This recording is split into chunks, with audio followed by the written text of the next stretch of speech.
नमस्कार दोस्तों, मैं आज आपको एसी और फ्रिज के पावर सेविंग के बारे में बता रहा हूँ। भारत एक गर्मी प्रधान देश है। बहुत लोग एसी यूज़ करते हैं।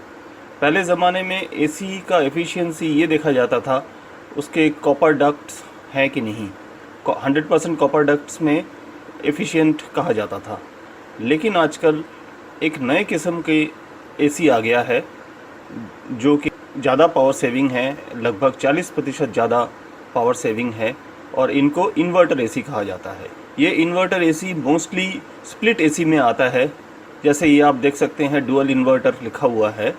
डुअल इन्वर्टर एसी में और भी ज़्यादा एफिशिएंसी होती है, और ये लगभग सारे कंपनी के मॉडल में आने लग गए हैं। आप देख सकते हैं, इसका डेमो दिखाया गया है एनिमेशन में, जो दो अलग अलग रोटरी अलग अलग घूमता है।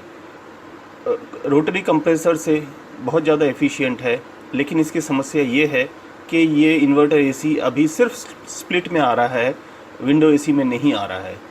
हो सकता है 2018 तक आते आते विंडो एसी में भी ये आ जाए। अब मैं आपकी इसकी टेक्नोलॉजी बता रहा हूँ। ये इन्वर्टर एसी 2011-12 में जापान में इन्वेंशन हुआ था, और 3-4 साल के अंदर ही जापान में 100% इन्वर्टर एसी आ गया है।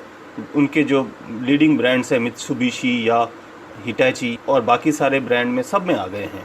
इससे इतना ज़्यादा सक्सेस हुआ है जापान में इस टेक्नोलॉजी का, जो बाकी देशों में भी अब आने लग गया है। इसमें फ़र्क ये होता है, नॉर्मल रोटरी कंप्रेसर बंद होता है, चालू होता है एक सर्टेन एसी स्पीड में। मान लीजिए आप 20 डिग्री में इसको फिक्स किया है, तो 20 डिग्री में फिक्स करने के बाद एसी जब देखता है घर का टेम्परेचर 22-24 हो गया है, तो वो कंप्रेसर ऑन कर देता है। और कंप्रेसर जब ऑन होता है तो फुल स्पीड में चलता है, और 1.5 टन की एसी बहुत ज़्यादा पावर कंज्यूम करता है। और ये थोड़ी देर चलता है, फिर थोड़ा स्लो डाउन होता है, और जब देखता है रूम टेम्परेचर अराउंड 18 पे आ गया है तो बंद हो जाता है। और ये साइकिल थोड़ी देर बाद चालू होता है।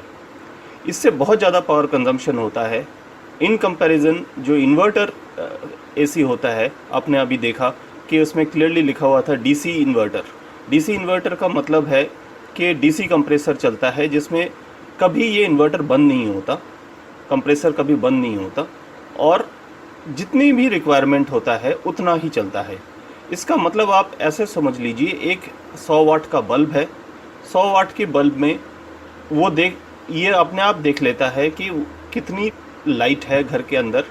अगर सफिशिएंट लाइट है तो वो 100 वाट के बजाय 10 वाट पे चलता है। इतना कम लाइट देता है, 10 वाट, 20 वाट, 30 वाट ऐसे देता है।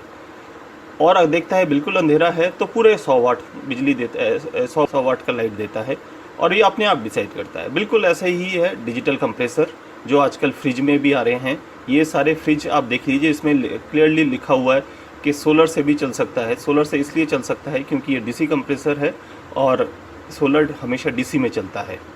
फ्रिज में डीसी कंप्रेसर वाले या इन्वर्टर टेक्नोलॉजी वाले फ्रिज बहुत कम मॉडल में ही आया है। सिर्फ एलजी और सैमसंग में अभी अवेलेबल है।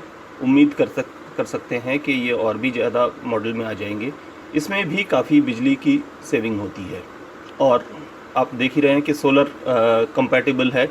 डायरेक्ट सोलर डीसी से तो नहीं चलता ये, लेकिन इन्वर्टेड सोलर से कन्वर्ट करने के बाद ये बहुत अच्छा चल जाता है। तो दोस्तों, इसमें दोनों ही एसी और फ्रिज में फ़ायदा ये हो जाता है कि आपकी जो इन्वेस्टमेंट है, हो सकता है इनिशियली थोड़ा ज़्यादा हो, 4-5 हज़ार रुपये ज़्यादा हो, लेकिन वो 2-3 साल में वो रिकवर हो जाता है।